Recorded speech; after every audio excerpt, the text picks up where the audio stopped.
नमस्कार, मध्य प्रदेश छत्तीसगढ़ की खबरों में आप सभी का बहुत बहुत स्वागत है और मैं हूं आपके साथ वैष्णु सोनी। वक्त तो चला है बुलेटिन का, शुरुआत करेंगे बुलेटिन की, लेकिन उससे पहले एक नजर आज की सुर्खियों पर। बिलासपुर में अखिल भारतीय यादव महासभा का आयोजन, कार्यक्रम में सीएम बघेल भी हुए शामिल, यादव समाज के लोग भी बड़ी संख्या में रहे मौजूद।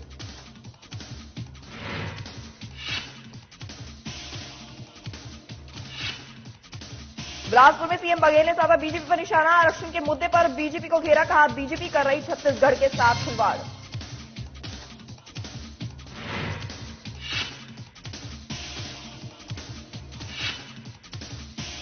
आरावन में बीजेपी कार्यालय में कार्यशाला का आयोजन, जिला उपाध्यक्ष अशोक शर्मा ने की अध्यक्षता, कार्यशाला में बूथ विस्तार को लेकर हुई चर्चा।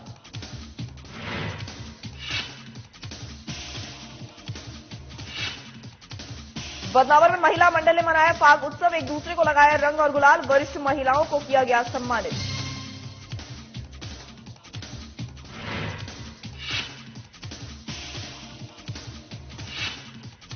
जगदलपुर पुलिस नशीली प्रतिबंधित दवाइयों के खिलाफ कार्रवाई जारी, नशीली दवा कारोबारियों पर कसा शिकंजा, रिलैक्स कफ सिरप की 50 नग शीशी जब्त।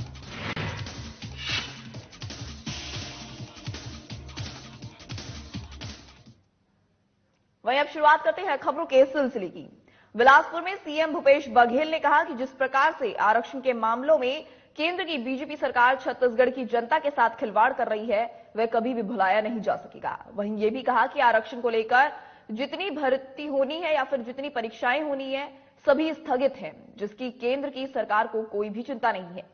इसके साथ ही एम्स की मांग के संबंध में बघेल ने कहा कि अगर एम्स बिलासपुर में बनेगा तो अरुण साव को इससे क्या दिक्कत है। आपको बता दें, इस दौरान पार्टी के तमाम बड़े नेता भी मौजूद रहे।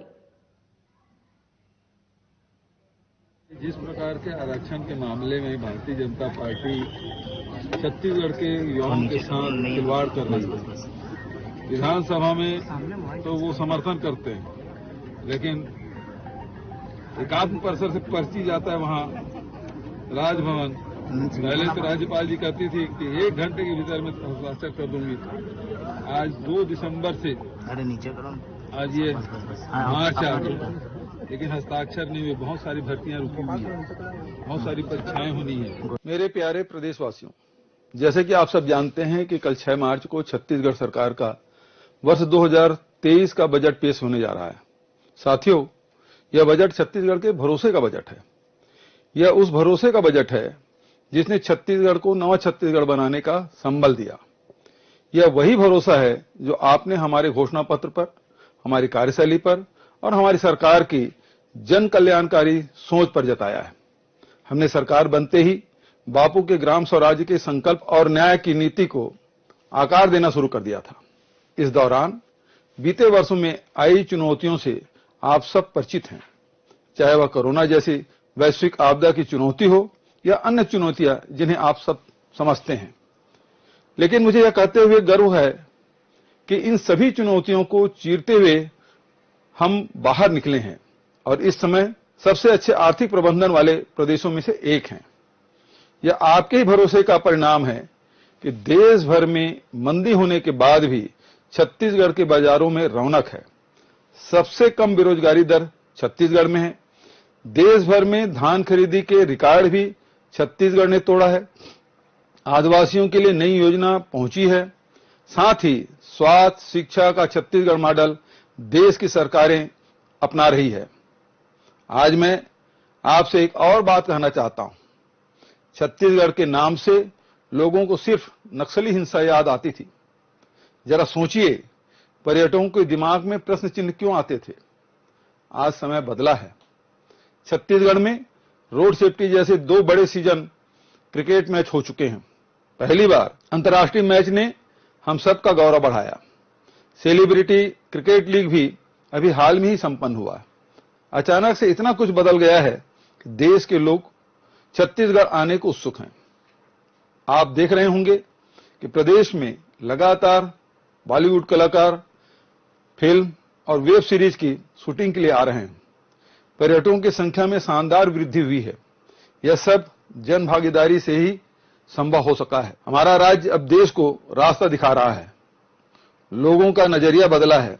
साथियों, अब कल मैं जो छत्तीसगढ़ के भरोसे का बजट प्रस्तुत करने जा रहा हूं, वह हमारे प्रदेश के सपनों को नई हकीकत देने वाला बजट होगा, जो आसमान में नहीं जमीन पर बात करेगा। इस अवसर पर मैं आप सबको भरोसा बनाए रखने के लिए धन्यवाद देता हूं। साथ ही यह जिम्मेदारी भी आप सबके कंधों पर रखना चाहूंगा कि छत्तीसगढ़ को नकारात्मकता से भर देने वालों को पहचानिए और नवा छत्तीसगढ़ की इस यात्रा को सब लोग मिलकर रफ्तार दीजिए। वहीं अगली खबर आरोन से है, जहां बीजेपी कार्यालय में बूथ विस्तार के लिए कार्यशाला का आयोजन किया गया, जिसमें गुना के जिला उपाध्यक्ष अशोक शर्मा मुख्य अतिथि में उपस्थित रहे। वहीं कार्यक्रम में सबसे पहले पंडित दीनदयाल उपाध्याय और श्यामा प्रसाद मुखर्जी के चित्र पर माल्यार्पण कर कार्यक्रम का शुभारंभ किया गया। आपको बता दें, कार्यशाला कार्यक्रम में बूथ विस्तारक योजना 2.0 की मंडल कार्यशाला के माध्यम से बीजेपी कार्यकर्ताओं को कई जिम्मेदारियां सौंपी गई। इस दौरान बीजेपी जिला उपाध्यक्ष अशोक शर्मा और नवनियुक्त मंडल अध्यक्ष मुनेश जैन समेत बीजेपी के तमाम कार्यकर्ता मौजूद रहे। आज भारतीय जनता पार्टी आरोन मंडल की बूथ विस्तारक योजना फेज 2 कार्यकर्ताओं की कार्यशाला थी। इसमें हमने सर्टिफिकेट और बूथ की योजना कार्यकर्ताओं के साथ बैठकर बनाई। सभी कार्यकर्ताओं को, प्रमुख कार्यकर्ताओं को दायित्व दिए गए और भारतीय जनता पार्टी कार्यकर्ता आधारित पार्टी है और हमारे यहाँ वैसे निरंतर बूथ विस्तार की योजना चलती रहती है, पर पार्टी ने 14 तारीख से लेकर 14 मार्च से 21 मार्च तक एक विशेष योजना बूथ विस्तारक योजना फेज 2 का क्रियान्वयन हम सब कार्यकर्ता मंडल आरोप के करेंगे। उसी को लेकर आज बैठक रखी गई थी। आगामी विधानसभा चुनाव को लेकर तैयारी आपकी? ये आगामी विधानसभा 2023 और लोकसभा चुनाव 2024 की तैयारियां भारतीय जनता पार्टी निरंतर तैयारी करती है। कार्यकर्ता पार्टी की ताकत है। कार्यकर्ता से ही हमारा पार्टी बंधी हुई है और कार्यकर्ता से ही, पूरा संगठन से ही हमारी पार्टी हर चुनाव में विजय प्राप्त करती है। आगामी आपकी कार्यकर्ताओं को लेके मीटिंग के संबंध में क्या जिम्मेदारी दी गई है? आगामी हमारे कार्यक्रम चलते ही रहते हैं पार्टी के और निरंतर चलते हैं। बूथ पर हमारे एक बूथ पर एक कार्यकर्ता के द्वारा सभी लोग मेहनत करके पार्टी के कार्यक्रम को आगे बढ़ाते हैं। वहीं सीहोर में धूमधाम से सीएम शिवराज सिंह चौहान का जन्मदिन मनाया गया। इस दौरान जिले के सभी विधानसभा में पौधारोपण भी किया गया। वहीं इस मौके पर सांसद, विधायक समेत कई जनप्रतिनिधियों और शासकीय सेवकों ने पौधारोपण किया। साथ ही भोपाल में चल रहे लाडली बहना योजना का शुभारंभ कार्यक्रम का सीधा प्रसारण देखा और सुना।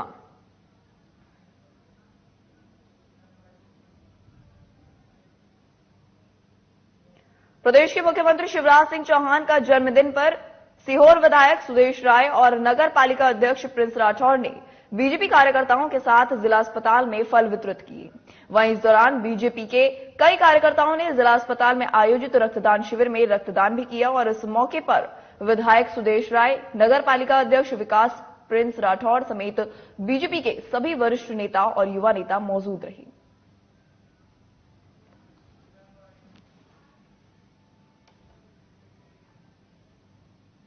वहीं बदनावर में ब्राह्मण समाज महिला मंडल ने किला मैदान स्थित हरि सिंह पवार गार्डन में फाग उत्सव बड़ी धूमधाम के साथ मनाया। इस दौरान कार्यक्रम में मौजूद महिलाओं ने एक दूसरे के गाल पर लाल गुलाबी रंग के गुलाल लगाकर एक दूसरे को होली की बधाई दी। साथ ही महिला मंडल द्वारा समाज की कई वरिष्ठ महिलाओं को माला पहनाकर उनका स्वागत किया गया। आपको बता दें, फाग के गीत पर महिलाएं जमकर नाची और गुलाल भी उड़ाया।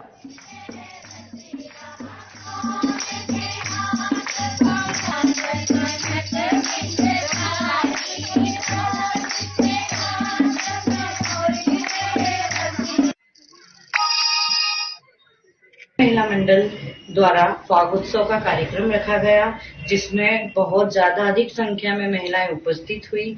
हमने फाग उत्सव में भजन संध्या रखी। भजन संध्या में महिलाओं ने भजन गाए, नाचे। हमने बहुत ही एंजॉय किया। ढोलक के द्वारा महिलाओं ने नृत्य किया, गरबा किया। फाग उत्सव को बहुत ही धूमधाम से मनाया गुलाल से होली खेली, फूलों से होली खेली। उसके बाद हमने महिलाओं का सम्मान समारोह। खबर सीहोर से है, जहां होली पर्व को लेकर मंडी थाने में शांति समिति की बैठक आयोजित की गई, जिसमें थाना प्रभारी हरि सिंह परमार ने सभी से त्योहारों को शांतिपूर्ण मनाने के तरीके पे अपील की। इस दौरान बैठक में पार्षद मीना दिलीप राठौड़ समेत शहर के तमाम गणमान्य नागरिक मौजूद रहे।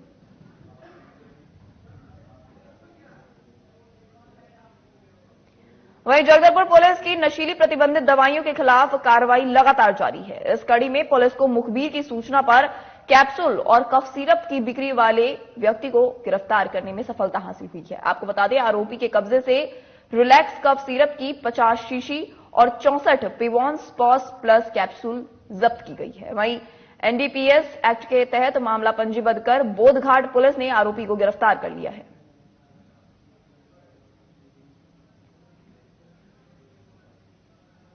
वहीं जगदलपुर शहर में होली त्योहार के मद्देनजर शहर में असामाजिक तत्वों पर कार्रवाई करने में पुलिस लगातार जुटी हुई है। आपको बता दें, इसी में पुलिस को बड़ी सफलता भी हासिल हुई है। आपको बता दें, मामले की जानकारी देते हुए कोतवाली थाना निरीक्षक एमन साहू ने बताया कि जगदलपुर शहर के महारानी वार्ड और कुछ नयापारा क्षेत्र में कुछ व्यक्तियों के द्वारा धारदार चाकू लेकर लोगों को डराने धमकाने की जानकारी मिली थी। तत्काल पुलिस टीम ने उक्त स्थान पर घेराबंदी कर दोनों आरोपियों को धर दबोचा है, जिनसे पूछताछ करने पर संदेहियों ने अपना जुर्म कबूल भी किया है। आपको बता दें, पुलिस आरोपियों के खिलाफ तमाम धाराओं के तहत मामला दर्ज कर लिया है।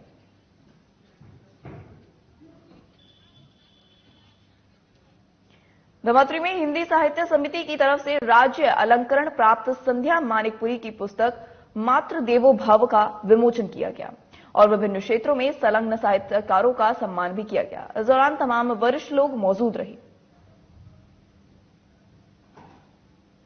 आज यहाँ पुस्तक विमोचन एवं साहित्य सम्मान का कार्यक्रम था। संध्या मानिकपुरी जी की पुस्तक मातृ देवो भव का विमोचन हमने किया। साथ ही विभिन्न साहित्यकार, व्यंगकार, गीतकार यहाँ आए हुए थे, उनको सुनने का मौका मिला और निश्चित रूप से काफी ज्ञान की बातें हुई जो सभी के लिए काफी प्रेरणादायक और लाभदायक थी। आज का जो सम्मान है ये एक पिछड़ा हुआ विकास खंड रहा है काफी दिनों से, विकास खंड मगल रोड, जहाँ साहित्यिक गतिविधि का एक नामो निशान नहीं था। वहाँ मैं पिछले 75 साल से, उम्र 75 साल भी है, लेकिन मैं साहित्यिक गतिविधि को, सांस्कृतिक गतिविधि को 52 साल से लगातार संचालित कर रहा हूँ। आज हिंदी साहित्य भैया साहित्य संगीत तो हिंदी साहित्य निकल, आज साहित्य संगीत संस्कृति मंच के द्वारा पुस्तक विमोचन और सम्मान समारोह का आयोजन किया गया था, जिसमें मेरे को साहसी कार्य के लिए आज उनके द्वारा सम्मान किया गया है और मैं आयोजक समिति को बहुत बहुत धन्यवाद देना चाहता हूं कि मेरे इस साहसी कार्य के लिए उन्होंने मनोबल बढ़ाया है। साहित्य संगीत सांस्कृतिक मंच मुजगाह एवं धमतरी जिला हिंदी साहित्य समिति के तत्वाधान में जो छत्तीसगढ़ के मुमकिन सी नहीं राज्य अलंकरण प्राप्त किए हैं आदरणीय श्री रामेश्वर वैष्णव जी, जो छत्तीसगढ़ के सुप्रसिद्ध गीतकार हैं, जिन्हें लाला जगदलपुरी सम्मान और समाज की पीड़ा को जिन्हें पंडित सुंदरलाल शर्मा और लाला जगदलपुरी सम्मान खैरागढ़ निवासी डॉक्टर जीवन यदु को प्रदान किया गया। बुक में मातृदेवो भव जो किताब है, उसमें मेरा एक छोटा सा ये प्रयास है कि मैं गांव से जुड़ी हुई हूँ, ग्रामीण महिलाओं से प्रतिदिन मेरा मिलना होता है और कई प्रकार से अत्याचार के साथ साथ उनको आगे बढ़ाने के लिए प्रेरित करना और आर्थिक रूप से भी, वित्तीय रूप से जैसे, और अपने अधिकार के लिए लड़ने के बारे में मैं उसमें। वहीं अगली खबर बिलासपुर से है, जहां ब्रिज के पास बस और ट्रेलर के बीच भिड़ंत हो गई, जिससे यात्री गंभीर रूप से घायल हो गए। वहीं सूचना पर पहुंची पुलिस ने सभी घायलों को अस्पताल में भर्ती कराया। वहीं पुलिस अब इस पूरे मामले की जांच में भी जुट गई है।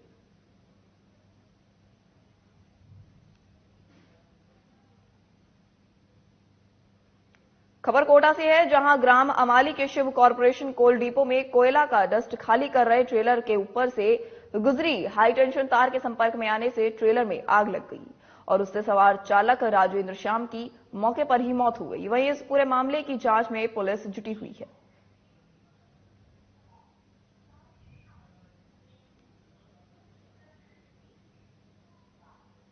डोंगरगांव में डीएसए की तरफ से स्थानीय कॉलेज के खेल भवन में चल रहे राज्य स्तरीय ओपन बैडमिंटन प्रतियोगिता में बड़े ही रोमांचक मोड़ पर पहुंच चुका है। आपको बता दें, एक ओर जहां 40 वर्ष के खिलाड़ी ही भाग ले सकते हैं, वहीं दूसरी ओर 40 वर्ष के अधिक उम्र के खिलाड़ी भी अब भाग ले रहे हैं। दोनों वर्गों में ही शानदार मैच देखने को मिल रहा है। आपको बता दें, दर्शक मैच का आनंद उठाने अधिक संख्या में यहां पर पहुंच रहे हैं।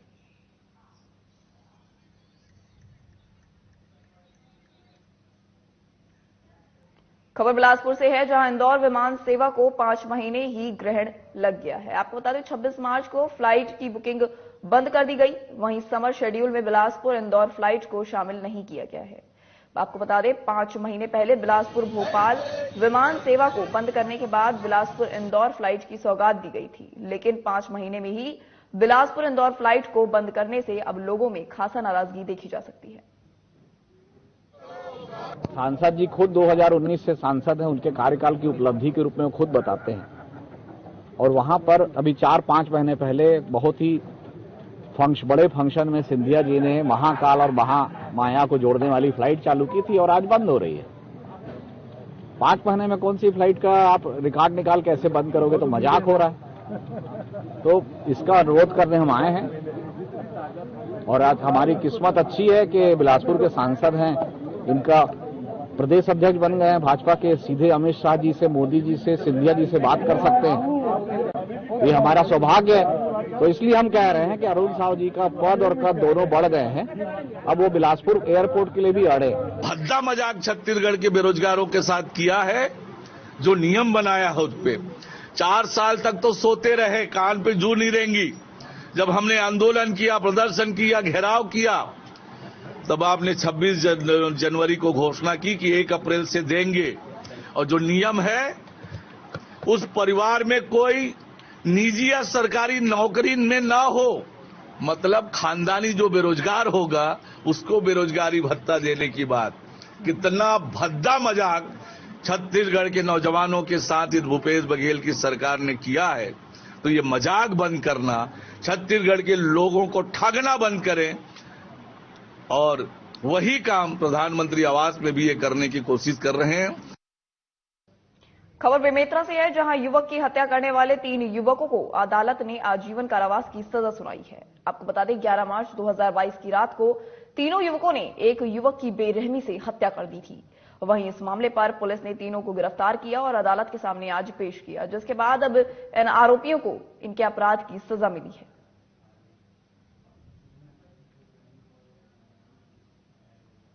कोंडागांव में नवनिर्मित स्विमिंग पूल उद्घाटन के साथ ही अब विवादों में घिर गया है। आपको बता दें कि विधायक मोहन मरकाम की तरफ से शनिवार को उद्घाटन किए गए स्विमिंग पूल पर लता उसेंडी ने अब कटाक्ष करते हुए कहा है कि मुख्यमंत्री और पीसीसी चीफ के अनबन का खामियाजा आम जनता को भुगतना पड़ रहा है। जब 2.5 करोड़ की लागत से निर्मित स्विमिंग पूल पूर्ण हुआ ही नहीं था, तो ऐसे में आनन फानन में उद्घाटन करना विधायक मोहन मरकाम को शोभा नहीं देता। आज जो स्विमिंग पूल का उद्घाटन मोहन मरकाम जी के द्वारा किया गया है, इसकी जानकारी मुख्य नगर पालिका अधिकारी या कोई इनविटेशन कार्ड छपता है, ऐसा कुछ तो आयोजन नहीं था। और जबकि मुझे ज्ञात है कि 2 तारीख को संभवतः मुख्य नगर पालिका अधिकारी के द्वारा स्विमिंग पूल निर्माण कार्य जो है वो अधूरा होने के नाते उसे नोटिस भेजा गया था ठेकेदार को कि इसका अभी लोकार्पण नहीं कराया जाएगा। किंतु पीसीसी चीफ मोहन मरकाम जी आनन फानन में आज स्विमिंग पूल का उद्घाटन कर चुके हैं, जिसमें ना ही उनके पार्टी की नगर पालिका अध्यक्ष और ना ही कोई पार्षद को यह सूचना दिया गया और ना ही वे पहुंचे। तो इससे सीधा सीधा जाहिर है कि प्रशासन के द्वारा स्विमिंग पूल अभी कम निर्माण होने की वजह से उसका उद्घाटन नहीं होना था। और मोहन मरकाम जी अभी विगत 6 महीना में चुनाव है, तो आनंद फानंद में श्रेय लेने के चक्कर में वे स्विमिंग पूल का उद्घाटन किए हैं। काफी विलंब से ये कार्य हो रहा है और ये 11-12 का कार्य है और जिस स्थिति में आज भी वो काम है, निश्चित तौर पे हम देख रहे हैं कि जनता काफी लंबे समय से इंतजार कर रही थी, लेकिन आज तक वो पूर्ण नहीं हुआ है। और जिस आनंद फानंद के साथ श्रेय लेने के लिए माननीय विधायक जी विधानसभा का सत्र से लौटकर आज उन्होंने उद्घाटन किया है, जिसमें शासन प्रशासन उनके साथ नहीं है, यहाँ तक उनके पार्षद अध्यक्ष उनके साथ नहीं है और वो उन कार्यों को अपूर्ण बताया जा रहा है। मुझे लगता है कि किस श्रेय लेने के लिए किस तरह का कार्य माननीय मोहन मरकाम जी कर रहे हैं, ये स्पष्ट दिखाई पड़ रहा है कि कहीं ना कहीं मुख्यमंत्री भूपेश बघेल जी के साथ इनकी जो आंतरिक टकराहटें हैं वो कोंडागांव के इस भूमि पूजन कार्यक्रम में देखने को, लोकार्पण के कार्यक्रम में देखने को मिल रहा है, जो स्पष्ट दिखाई पड़ रहा है। वहीं बदनावर के प्राचीन कोटेश्वर महादेव मंदिर में 24 मार्च से शिव महापुराण कथा का आयोजन किया जा रहा है। इस कथा का आयोजन प्रदेश कांग्रेस के महामंत्री शरद सिंह सिसोदिया के द्वारा करवाया जा रहा है, जिसमें अंतर्राष्ट्रीय कथावाचक पंडित प्रदीप मिश्रा शिव महापुराण कथा सुनाएंगी। वहीं विशेष तौर पर महिलाएं प्रदीप मिश्रा की कथा को सुनने के लिए बेसब्री से इंतजार भी कर रही हैं। रविवार को शुभ मुहूर्त में आयोजन शरद सिंह सिसोदिया ने पत्नी गीती मारकर के साथ पंडाल निर्माण के लिए भूमि पूजन किया। वहीं पूरे बदनावर विधानसभा में कथा को लेकर उत्साह का माहौल भी बना हुआ है।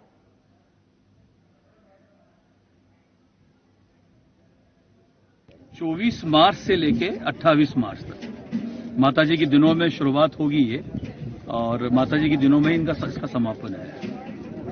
क्या व्यवस्था है अभी? आज एक्चुअली आज हमने भूमि पूजन किया है मुहूर्त में, हम सब लोगों ने मिलकर, और आज से जो है टेंट का काम शुरू हो जाएगा। साफ सफाई 2-3 दिन से चल रही थी, टेंट वाला अपना आज काम शुरू कर देंगे। लगभग 3 लाख फीट एरिया हम लोग कवर कर रहे हैं। चारों तरफ 3 शेड से पैक रहेगा सिक्योरिटी पॉइंट ऑफ व्यू से। इसके अलावा सेंटर में डिवाइडेशन रहेगा, जिसमें लेडीज अलग बैठेंगी, जेंट्स अलग बैठेंगे, और लगभग बीच ही बीच में काफी बड़ा जर्मन एंगल हम लोगों ने यूज किया है, और लगभग 400-450 पंखे उस पर लगेंगे, और चारों तरफ कूलर रहेंगे। स्टेज के ऊपर एयर कंडीशंस की व्यवस्था रखी है। पीछे ग्रीन रूम बन रहे हैं महाराज के लिए, साथ में एक ऑफिस हम लोगों का, साथ में लगभग 15,000 फीट की भोजनशाला। खबर बस्तर से है, जहां बेसिक पुलिसिंग के अंतर्गत शांति व्यवस्था के लिए लगातार कार्रवाई कर अपराध को नियंत्रित किया जा रहा है। वहीं होली त्योहार के मद्देनजर शांतिपूर्ण होली के उद्देश्य से बस्तर जिले के सभी थाना और चौकी प्रभारियों को निर्देश दिए गए हैं कि सभी लोग अलर्ट रहें, किसी भी तरह की अप्रिय घटना नहीं घटनी चाहिए। इसके साथ ही जितने भी फरार अपराधी हैं उनकी भी तलाश में पुलिस प्रशासन जुटा हुआ है।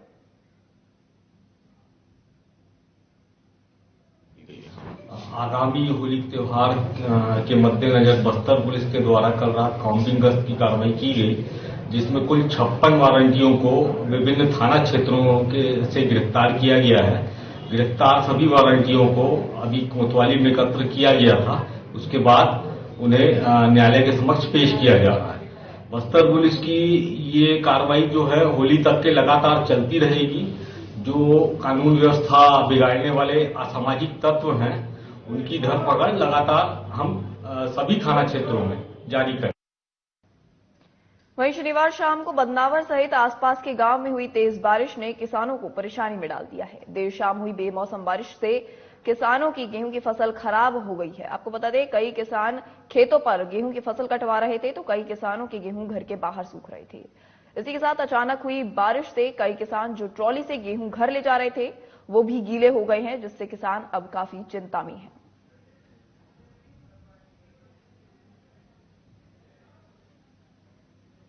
वहीं उमरिया जिले के उद्यानिकी और खाद्य प्रसंस्करण विभाग ने 1 दिवसीय प्रशिक्षण और सह भ्रमण कार्यक्रम का आयोजन किया, जिसमें किसानों को प्रशिक्षित किया गया। वहीं कार्यक्रम में पहुंचे उद्यानिकी कृषि वैज्ञानिक ने किसानों को उन्नत कृषि तकनीक और तरीके बताए, जिससे किसान अपनी सीमित जमीन पर सीजन के हिसाब से खेती करके अधिक से अधिक लाभ ले सके, जिससे देश के प्रधानमंत्री नरेंद्र मोदी की किसानों की आय दोगुना करने का सपना साकार हो सके। वहीं इस कार्यक्रम में जिले भर से लगभग 400 किसानों ने हिस्सा लिया। आज उमरिया जिला उद्यानिकी विभाग के सौजन्य से उमरिया जिले के तीनों विकास खंडों के किसानों का प्रशिक्षण, एक दिवसीय प्रशिक्षण यहां संपन्न हो रहा है।